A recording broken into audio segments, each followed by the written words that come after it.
Selamat datang di channel cerita kita. Jangan lupa subscribe, like, dan komen asal daerahnya biar kita makin akrab, dan selamat mendengarkan. Pagi itu, matahari menembus tirai tipis jendela kamarku. Suara kicau burung menyelinap di antara semilir angin, membawa aroma kopi yang sedang diseduh di dapur. Aku terbangun dengan senyum, melihat bayi kecilku, Alia, tidur pulas di pelukanku. Ayahnya mana, ya? Bisikku pelan sambil mencium keningnya. Seolah mendengar, pintu kamar terbuka. Arga, suamiku, muncul sambil membawa nampan berisi 2 cangkir teh dan sepiring roti bakar. "Selamat pagi, Mama cantik," katanya sambil tersenyum hangat. Aku terkekeh. "Selamat pagi, Papa hebat." Kami duduk di tepi ranjang. Arga menyuapiku roti bakar sambil sesekali melirik Alia. Ada tatapan penuh kebanggaan di matanya, seolah dunia ini hanya milik kami bertiga. "Lihat deh, pipinya makin cabi. Mirip kamu," ucapnya sambil mengelus pipi Alia. Hari itu seperti hari-hari sebelumnya. Sederhana tapi membahagiakan. Setelah sarapan, Arga membantu memandikan Alia. Air hangat membuat bayiku tertawa kecil, dan aku tak bisa berhenti mengabadikan momen itu dengan ponselku. Siangnya, kami duduk di teras rumah, menikmati angin sambil minum teh. Arga mengeluarkan ponselnya, memotret kami bertiga, lalu mengunggahnya ke media sosial. Captionnya singkat, "Rumahku adalah mereka." Aku tersenyum, merasa beruntung memiliki suami yang begitu perhatian. Tidak pernah terlintas di pikiranku bahwa kebahagiaan ini suatu hari akan runtuh. Seminggu setelah itu, hidupku tetap terasa seperti mimpi indah. Arga berangkat kerja setiap pagi dengan ciuman di keningku, lalu pulang membawa oleh-oleh kecil untukku dan Alia. Hari itu, aku menunggu Arga di ruang tamu sambil menyusui Alia. Jam sudah menunjukkan pukul 8 malam, tapi Arga belum juga pulang. Biasanya, ia mengirim pesan jika harus lembur. Namun kali ini, tidak ada kabar sama sekali. Aku mencoba menelponnya, tapi hanya terdengar nada sambung panjang tanpa jawaban. Pasti sibuk, pikirku, mencoba menenangkan diri. Sekitar pukul 9, pintu rumah akhirnya terbuka. Arga masuk dengan wajah lelah, meletakkan tasnya di sofa. "Maaf, tadi rapatnya molor," ucapnya sambil menatap sekilas ke arahku. Aku mengangguk, meski ada rasa aneh saat ia tidak langsung menghampiri Alia seperti biasanya. Malam itu, kami makan bersama. Obrolannya ringan, tapi aku merasa Arga agak berbeda. Senyumnya tidak selebar biasanya, tatapannya sering kosong. "Papa capek banget, ya?" tanyaku pelan. Iya. Banyak pikiran." Jawabnya singkat. Setelah makan, Arga langsung masuk kamar kerja. Dari celah pintu, aku melihatnya menatap layar ponsel dengan ekspresi sulit kutebak. Aku tidak mau curiga. Mungkin memang benar dia sedang banyak pekerjaan. Namun, di dalam hati, ada rasa yang sulit diabaikan. Sebuah firasat yang belum berani kuakui. Pagi itu, aroma wangi kopi memenuhi dapur. Aku menyiapkan sarapan seperti biasa. Roti bakar kesukaan Arga, telur dadar, dan teh hangat. Tapi berbeda dari biasanya, Arga turun dari kamar dengan wajah lesu dan mata sembab, seolah ia tak tidur semalaman. "Kamu begadang?" tanyaku sambil menuangkan teh. Arga hanya mengangguk. Banyak kerjaan yang belum kelar. Saat sarapan, ia lebih banyak menunduk menatap piring, jarang menatapku atau Alia. Bahkan ketika Alia tersenyum lebar sambil menggapai-gapai tangannya, Arga hanya membalas dengan senyum tipis. Senyum yang tak sama lagi seperti dulu. Siang harinya, Rani, sahabatku, datang berkunjung. "Kayaknya Arga agak beda, deh," bisiknya saat Arga keluar sebentar untuk menerima telepon. Aku tersenyum kikuk. Mungkin cuma capek." Tapi dalam hati, kata-kata Rani menancap dan tak mau pergi. Malamnya, aku memberanikan diri bertanya, "Gak, ada yang salah nggak sama kita?" Arga menatapku sebentar, lalu menghela napas. "Nay, jangan terlalu mikir. Semua baik-baik saja." Jawaban itu seharusnya menenangkanku. Tapi entah kenapa, aku justru merasa ia sedang menyembunyikan sesuatu. Dan aku tidak tahu, rahasia itu akan mengubah seluruh hidupku. Hari itu hujan turun deras sejak sore. Aku duduk di ruang tamu, memeluk Alia yang baru saja tertidur. Arga belum pulang, padahal jam sudah hampir pukul 10 malam. Teleponku berdering. Nomor Arga. Nay, aku di depan rumah. Bisa bukain pintu? Suaranya terdengar dingin, berbeda dari biasanya. Begitu pintuku buka, Arga masuk tanpa senyum, tubuhnya basah kuyup. Ada apa? Kenapa nggak bawa payung? Tanyaku khawatir. Ia tak menjawab, hanya meletakkan tasnya lalu berdiri menatapku lekat-lekat. Nay, suaranya berat. Aku mau tanya sesuatu. Jujur aja sama aku. Aku mengernyit. Tanya apa? Anak ini, Alia, sebenarnya anak siapa? Aku terpaku. Kata-kata itu terasa seperti petir di tengah hujan. Gah, kamu ngomong apa? Tentu saja Alia anak kita. Jawabku dengan suara bergetar. Tapi orang bilang, dia nggak mirip aku. Dan aku lihat sendiri sesuatu yang bikin aku ragu. Aku mencoba menahan air mata. Siapa yang bilang begitu? Apa yang kamu lihat? Arga menggeleng, lalu berkata pelan tapi tajam. Aku nggak mau bahas itu sekarang. Yang jelas, aku butuh waktu. Malam itu, ia tidur di kamar kerja, meninggalkanku terjaga dengan hati yang mulai retak. Aku tak tahu dari mana datangnya tuduhan itu. Yang aku tahu, mulai malam itu, rumah ini tak lagi terasa seperti rumah. Sejak malam itu, sikap Arga benar-benar berubah. Ia jarang menatapku, jarang berbicara, bahkan jarang menggendong Alia. Aku mencoba bicara, tapi jawabannya selalu singkat. Seakan semua yang kukatakan tak lagi penting. Pagi ini, aku memberanikan diri untuk menguping percakapan teleponnya. Arga berbicara di teras dengan suara pelan, tapi aku menangkap beberapa kata yang membuatku tertegun. Iya, aku sudah bilang ke dia. Tinggal tunggu waktu. Tinggal tunggu waktu? Waktu untuk apa? Siangnya, Rani datang lagi. Kali ini, wajahnya tampak ragu, seolah ada yang ingin ia sampaikan. Nay, aku nggak tahu ini benar atau enggak, tapi kemarin aku lihat Arga di kafe, sama seorang perempuan. Mereka kelihatan dekat. Aku terdiam, jantungku berdegup kencang. Kamu yakin itu Arga? Rani mengangguk. Aku takut salah ngomong, tapi mungkin ini ada hubungannya sama tuduhan dia. Malamnya, saat Arga mandi, aku memberanikan diri memeriksa ponselnya. Ada pesan dari nomor tak dikenal. Kamu sudah siap? Semoga semua cepat selesai. Dadaku sesak. Rasanya aku mulai mengerti. Tuduhan itu mungkin bukan karena dia ragu padaku, tapi karena dia ingin pergi. Dan aku harus tahu kebenarannya. Pagi itu, aku menunggu Arga di meja makan. Alia sudah kubaringkan di boks bayi.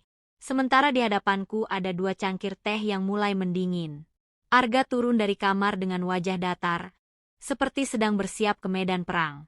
Gah, kita perlu bicara, kataku tegas.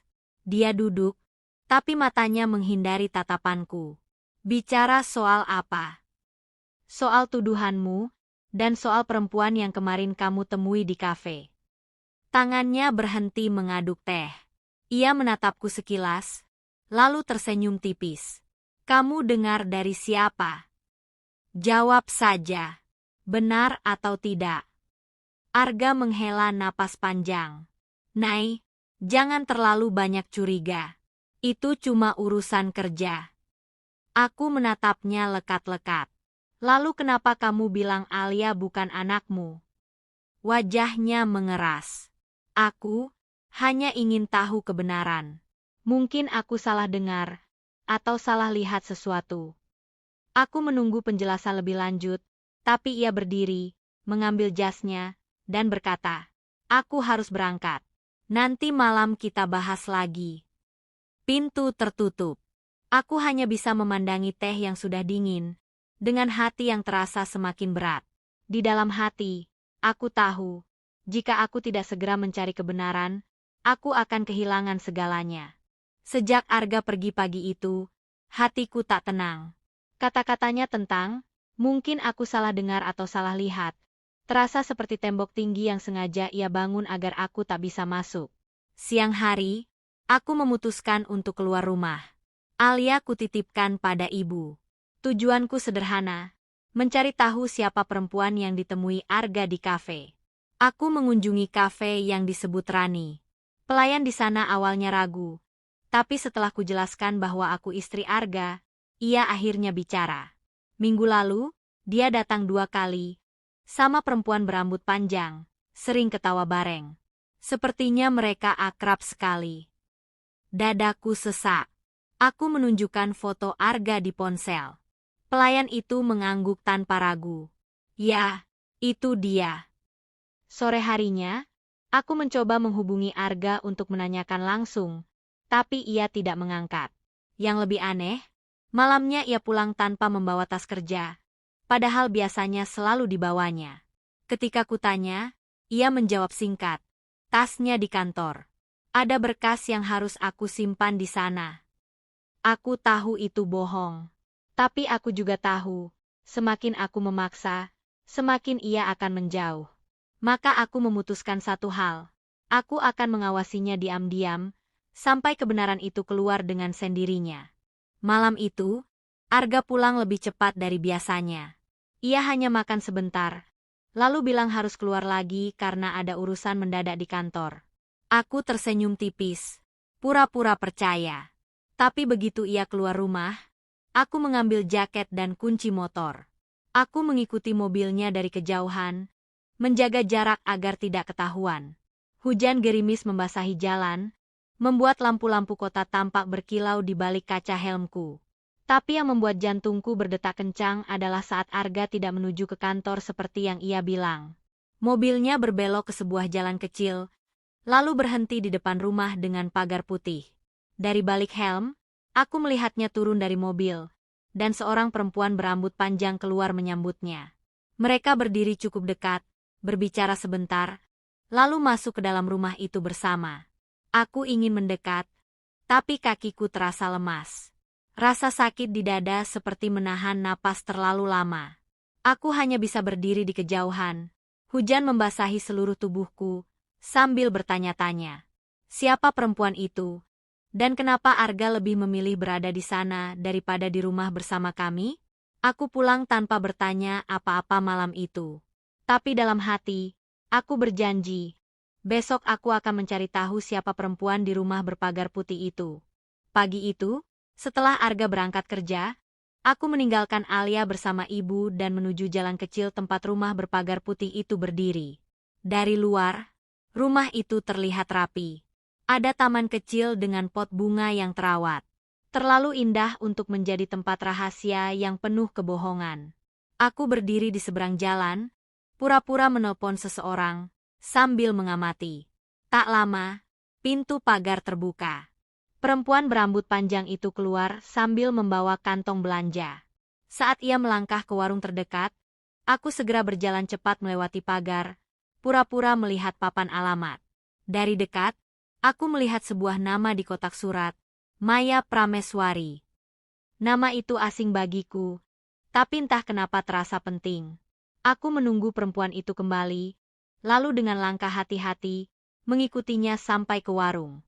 Di sana, aku pura-pura berbelanja dan berdiri di sebelahnya.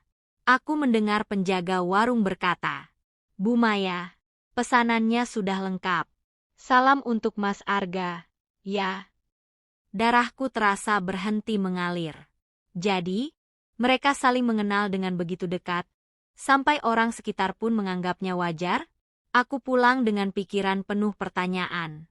Jika benar Maya adalah seseorang yang spesial bagi Arga, lalu kenapa ia menuduhku?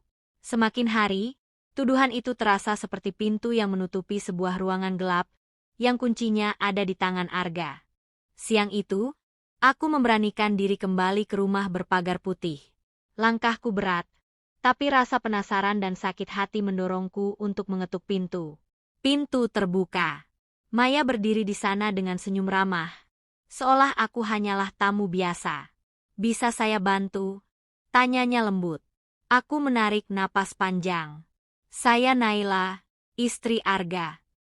Senyumnya memudar seketika. Ia menatapku beberapa detik, lalu mempersilakan masuk.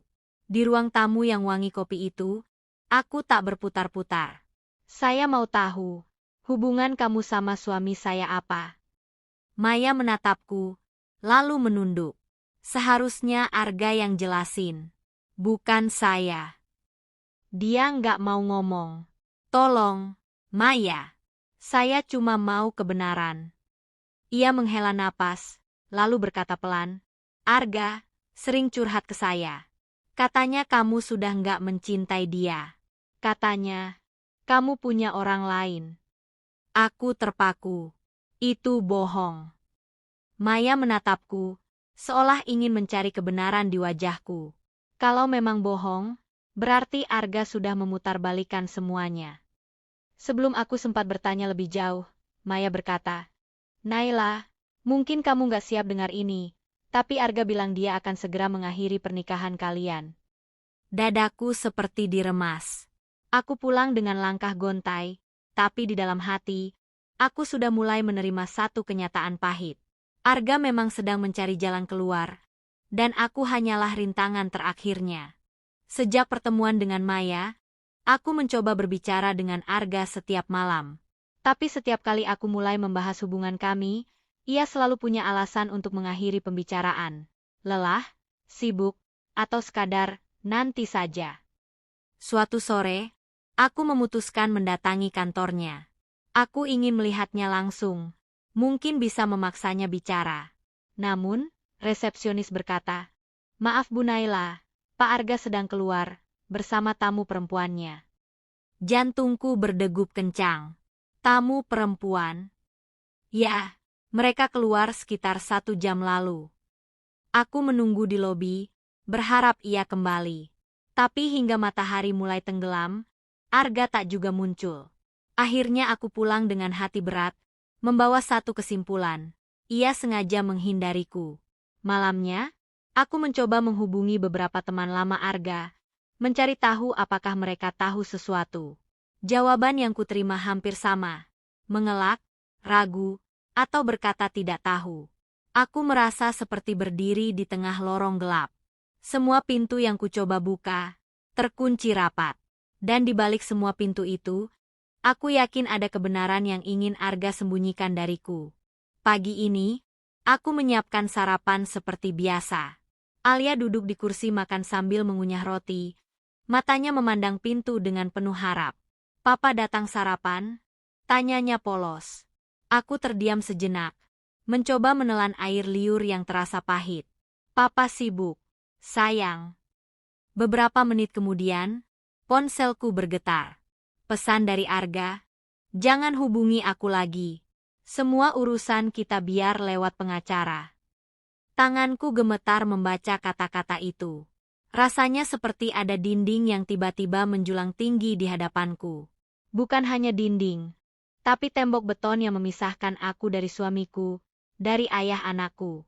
Siang harinya, aku pergi ke kantor pengacara untuk memastikan maksud pesannya. Dan benar, Arga sudah mengajukan gugatan cerai resmi, lengkap dengan pernyataan bahwa ia meragukan Alia adalah anaknya. Seolah semua tahun kebersamaan kami tak pernah ada. Pulang ke rumah, aku memeluk Alia erat-erat. Aku tak tahu harus berkata apa. Aku hanya tahu satu hal, Arga sudah menutup semua jalan bagiku untuk bicara. Malam itu, untuk pertama kalinya, aku menangis tanpa suara sambil menatap langit-langit kamar. Bukan karena takut kehilangan dia, tapi karena menyadari, aku kehilangan suami yang dulu kucintai bahkan sebelum dia benar-benar pergi. Pagi itu, aku menatap wajah Alia yang tertidur pulas di sebelahku. Gurat wajahnya, begitu mirip dengan Arga. Bagaimana mungkin dia masih bisa menuduhku selingkuh? Aku bangkit dengan satu tekad. Aku tidak akan diam lagi. Jika Arga menutup semua jalan, maka aku akan membuat jalan sendiri. Aku mendatangi klinik untuk meminta tes DNA. Namun dokter mengatakan, tes ini hanya bisa dilakukan jika ada sampel dari ayah biologis. Masalahnya, Arga pasti tidak mau. Dalam perjalanan pulang, aku memikirkan cara lain. Dan entah dari mana, muncul keberanian untuk menghubungi seorang teman lama Arga, Randy. Randy terkejut saat mendengar ceritaku. Nay, aku nggak pernah lihat Arga sebegini keras. Kayaknya dia udah dihasut seseorang. Katanya, kata-kata itu menyalakan api di dadaku. Hasutan? Dari siapa? Aku mulai menyusun daftar orang yang mungkin ingin menghancurkan rumah tanggaku. Dan satu nama muncul paling atas. Nadia, rekan kerja Arga yang dulu sering membuatku curiga. Malam itu, aku mengirim pesan pada Arga. Kita perlu bicara. Kalau kamu yakin Alia bukan anakmu, buktikan. Temui aku untuk tes DNA. Kalau hasilnya membuktikan aku salah, aku akan pergi tanpa menoleh ke belakang. Pesan terkirim. Centang 2. Tapi tidak dibalas. Aku menatap layar ponselku dengan dada berdebar. Karena aku tahu, ini langkah terakhir sebelum semuanya benar-benar berakhir. Aku menunggu di kafe kecil dekat taman kota. Tangan ini gemetar memegang cangkir kopi yang sudah dingin. Setiap kali pintu kafe terbuka, jantungku berdegup kencang. Tapi bukan Arga yang datang. Hampir 1 jam berlalu sebelum sosok itu akhirnya muncul. Arga. Wajahnya dingin, tanpa senyum. Dia duduk di depanku tanpa basa-basi. Apa yang mau kamu bicarakan? Suaranya datar, menusuk. Aku menarik napas panjang. Tes DNA. Biar semuanya jelas. Kalau memang kamu yakin Alia bukan anakmu, ayo kita buktikan. Arga tersenyum tipis. Senyum yang membuatku merinding. Untuk apa? Aku sudah tahu jawabannya. Hatiku terasa diremas. Arga, ini bukan soal kamu atau aku. Ini soal Alia. Dia berhak tahu siapa ayahnya. Dia mencondongkan tubuh, menatapku tajam. Atau, kamu takut hasilnya justru membuktikan yang sebaliknya? Aku menahan air mata. Aku tidak takut pada kebenaran. Justru aku takut pada kebohongan yang kamu pelihara. Suasana tegang itu pecah saat ponsel Arga berdering. Sekilas, aku melihat nama di layar, Nadia. Wajahku memanas. Jadi benar dugaanku selama ini.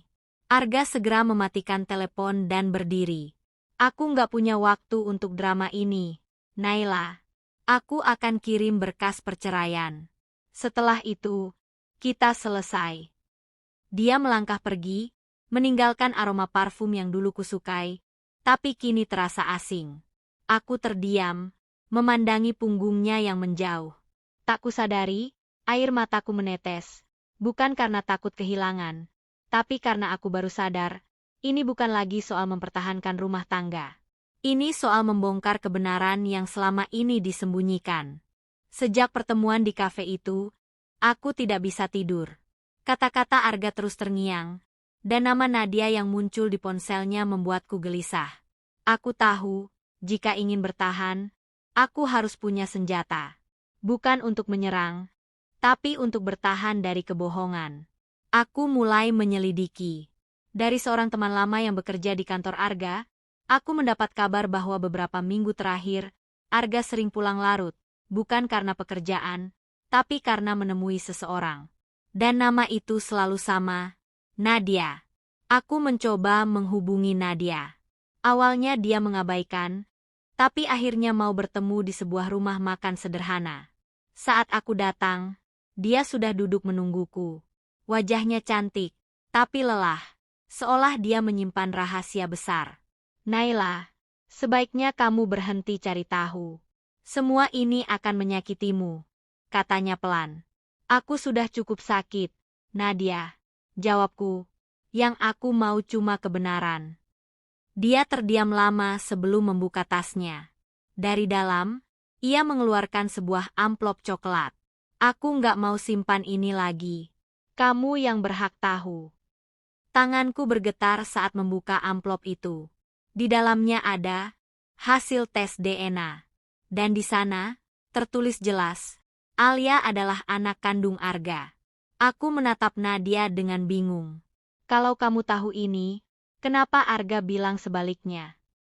Matanya berkaca-kaca. Karena dia nggak mau kamu tahu alasan sebenarnya dia menjauh. Dan, karena aku. Jantungku berdegup kencang. Apa maksudmu? Nadia menunduk, menahan air mata. Arga mencintaimu. Tapi dia merasa sudah menghancurkanmu. Dan itu semua gara-gara aku. Nadia menghela napas panjang. Seperti menyiapkan diri untuk menanggung beban yang selama ini dia sembunyikan. Aku adalah mantan tunangan Arga, ucapnya lirih. Darahku serasa berhenti mengalir. Tangan yang memegang amplop tes DNA itu bergetar. Apa? Suaraku nyaris tak terdengar. Dia menatapku, matanya penuh rasa bersalah. Aku dan Arga dulu akan menikah. Tapi aku pergi meninggalkannya. Menikah dengan orang lain. Pernikahan itu nggak bahagia. Dan aku punya Alia. Saat rumah tanggaku hancur, Arga datang membantu. Dia tahu Alia bukan anaknya. Tapi dia. Aku memotong. Suaraku meninggi. Bukan anaknya? Tapi ini.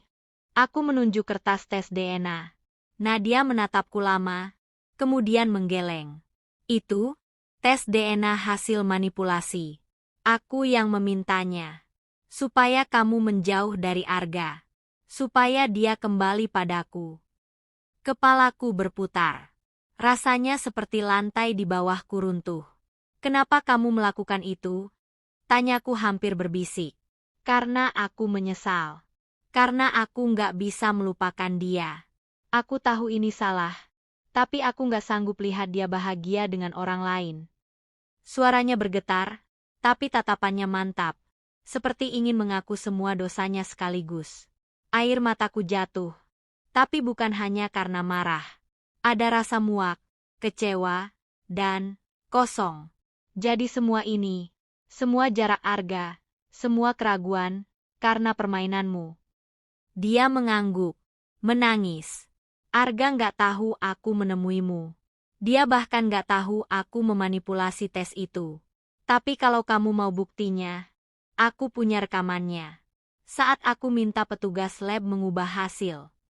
Aku menatapnya tajam. Kasih aku semuanya.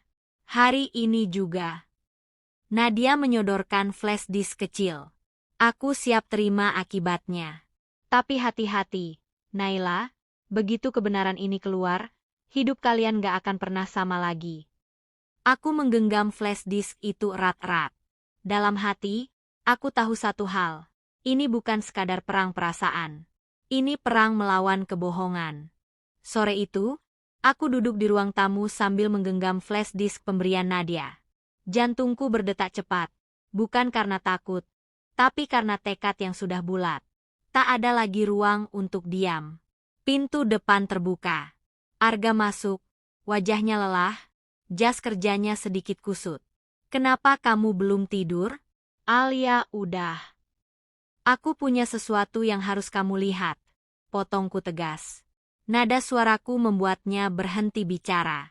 Aku menyalakan laptop di meja, lalu memasukkan flash disk itu. Tangan Arga refleks meraih tasku, seakan ingin mencegah. Tunggu, Naila, apa ini? Duduk, ucapku tanpa menoleh. Dia menatapku sebentar, lalu perlahan duduk di seberang. Rekaman video itu mulai berjalan. Terdengar suara Nadia berbicara dengan seseorang di laboratorium.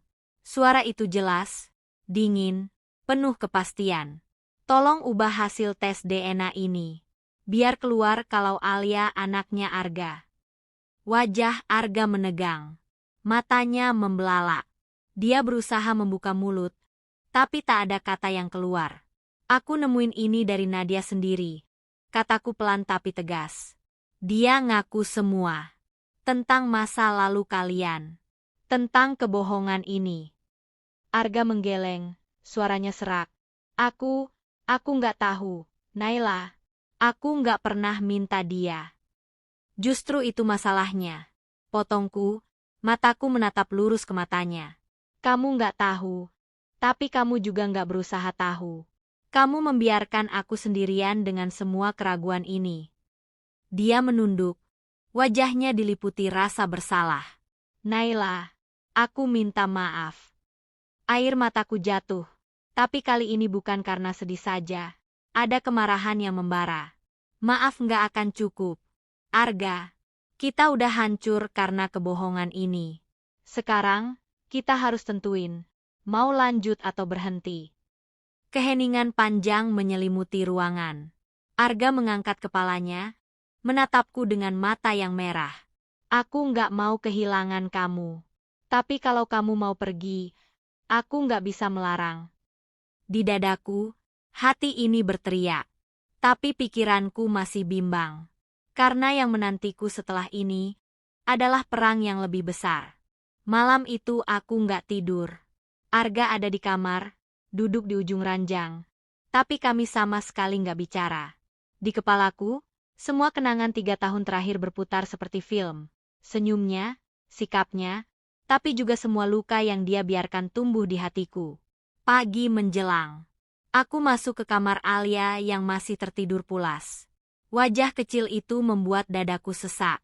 Dia nggak salah apa-apa, tapi ikut terjebak dalam permainan orang dewasa. Aku mencium keningnya, lalu berbisik.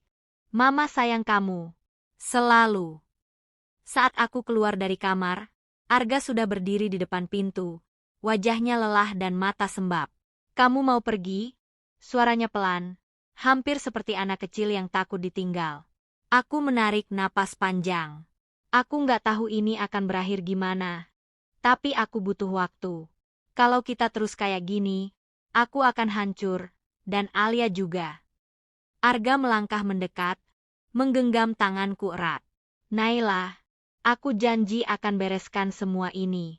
Aku akan temui Nadia. Aku akan minta dia bicara di depan kamu.